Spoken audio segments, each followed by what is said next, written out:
샬롬. 날씨가 많이 추워졌는데요. 감기 걸리지 않도록 건강 유의하시기 바랍니다.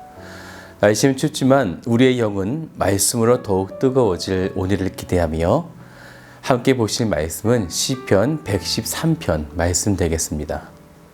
제 113편. 할렐루야. 여호와의 종들아 찬양하라. 여호와의 이름을 찬양하라. 이제부터 영원까지 여호와의 이름을 찬송할지로다. 해 돋는 데에서부터 해 지는 데에까지 여호와의 이름이 찬양을 받으시리로다. 여호와는 모든 나라보다 높으시며 그의 영광은 하늘보다 높으시도다. 여호와 우리 하나님과 같은 이가 누구리요? 높은 곳에 앉으셨으나 스스로 낮추사 천지를 살피시고 가난한 자를 먼지 더미에서 일으키시며 궁핍한 자를 거름 더미에서 들어세워 지도자들 곧 그의 백성의 지도자들과 함께 세우시며 또 임신하지 못하던 여자를 집에 살게 하사 자녀들을 즐겁게 하는 어머니가 되게 하시는도다. 할렐루야. 시편 113편 1절에는 여호와 하나님을 3번이나 부르며 찬양하고 있는데요. 할렐루야, 여호와의 종들아 찬양하라. 여호와의 이름을 찬양하라. 할렐루야도 여호와를 찬양하라 라는 의미가 있기 때문에 이렇게 3번이나 반복적으로 여호와를 찬양하라 이렇게 되어지는 것입니다. 여호와, 이 이름은 구원하시겠다는 언약의 이름인데 두 번째 찬양할 때를 보면 종들아 라는 이런 표현을 하고 있다라는 거죠. 종은 노예를 말합니다. 이는 스스로 무엇을 해볼 수 있는 존재가 아닌 거죠. 주인의 다스림을 받는 존재가 종, 노예가 되어지는데 그런 종들이 찬양해야 한다라는 것입니다. 왜냐하면 그 종의 주인은 사람도 아니고 사탄도 아니라 그 종을 구원해 내실 여호와 하나님이시기 때문인 것이죠. 그러면 이 종은 여호와의 무엇을 찬양해야 하는가? 그저 막연하게 찬양합니다. 이런 것이 아니라 3번째 찬양을 보면 여호와의 이름이라는 것입니다. 이 이름은 단순히 이름이라고 하는 의미가 아니라 하나님의 존재, 또한 목적, 인격 등 하나님에게 포함된 모든 것들을 찬양하라 그런 의미가 되어집니다. 그렇게 해서 2절을 같이 볼까요? 이제부터 영원까지 여호와의 이름을 찬송할지로다. 이제부터, 이것은 히브리어로 메아타라고 하는데요. 이 뜻은 지금 당장이라는 의미예요. 하나님을 지금 당장 찬양하게 되어지는데 언제까지 하는가? 영원까지 찬양하라 라는 것입니다. 이 영원까지는 원어를 보니까 이런 의미가 있습니다. 항상이라는 의미가 있어요. 여호와의 이름을 지금 당장부터 시작해서 항상 그리고 영원히 찬양해야 한다라는 것이죠. 지금 113편은 찬양의 중요성을 우리에게 보여주고 있는 것입니다. 하나님이 우리를 만드신 이유는 찬양받기 위해 만드셨기 때문에 우리가 다른 것에 집중하거나 항상 하나님을 바라보지 않은 것을 그분은 싫어하신다라는 거죠. 하나님은 해바라기처럼 우리가 항상 하나님을 바라보기를, 그래서 그분을 찬양하기를 원하시고 계십니다. 그래서 2절에 찬송할지로다는 강의 수동형이라고 해서요. 찬양하는 자가 해도 되고 안 해도 되고가 아니라 반드시 꼭 찬송해야 하는 의무가 있음을 말해주고 있는 것입니다.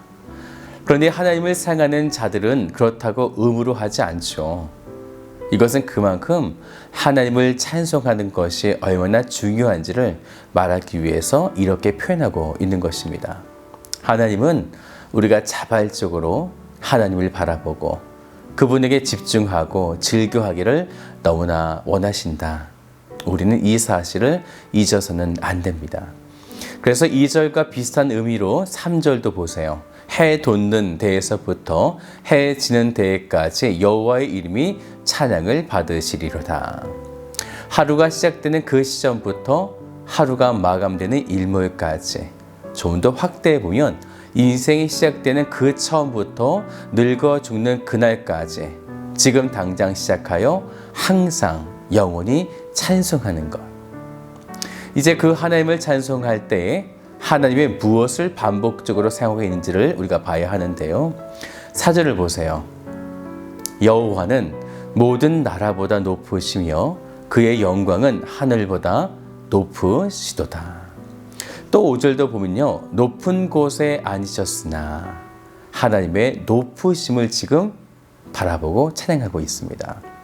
여기서 높다라는 의미는 다른 어떤 피조물보다 비교할 수 없으신 분, 이것을 강조하고 있는 거죠. 그런데 하나님은 자신만 그렇게 높아지는 것을 원하신 것이 아니라 당신의 택한 백성들도 죄악으로 철저하게 낮아진 그들을 높이 세우시기를 원하신다라는 것입니다. 그런데 하나님께서 이때 사용하시는 방법이 굉장히 독특하죠. 하나님의 말씀과 권능으로 그렇게 행하신 것이 아니라 6절을 보세요.